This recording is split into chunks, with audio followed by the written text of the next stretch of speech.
নমস্কার বন্ধুরা, শুভ সকাল সবাইকে। তো এই যে আমার টোটো তোমরা দেখতে পাচ্ছ, টোটোর ব্যাটারির কালকে চার্জে দিয়েছিলাম। তো টোটো আমি চার্জে দিয়েছিলাম ব্যাটারির খাপ খুলে। তো আজকে সেগুলো লাগাবো, ভাবলাম তোমাদের সাথে সেগুলো শেয়ার করি। তো চলো শুরু করা যাক। তো বন্ধুরা, খাপ লাগানোর আগে আমি দেখলাম ব্যাটারির উপরে অনেক নোংরা জমে গেছে, তো সেগুলো আগে পরিষ্কার করে নেব।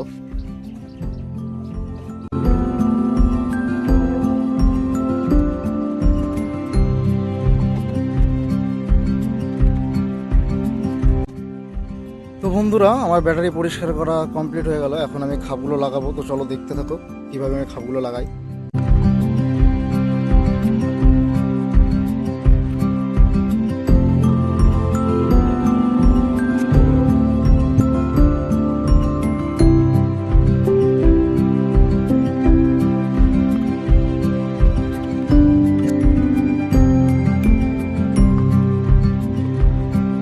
তো বন্ধুরা, তোমরা দেখতে পাচ্ছ হাত দিয়ে আমার খাপ লাগানো প্রায় শেষ হয়ে গেল। তো এখন এটাকে ভালো করে টাইট করার জন্য রেঞ্চ দিয়ে টাইট করতে হবে, নাহলে ঝাঁকুনিতে জলগুলো সব বেরিয়ে যাবে।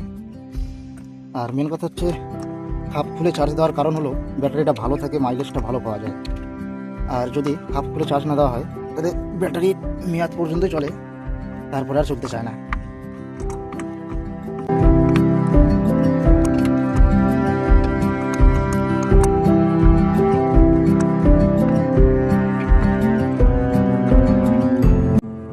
তো বন্ধুরা, আমার ব্যাটারির খাপ লাগানো শেষ হয়ে গেল। তোমরা দেখতে পাচ্ছ আমি সিট সব লাগিয়ে দিয়েছি। তো আজকের মতো ভিডিওটি এখানেই শেষ করছি। Bye bye.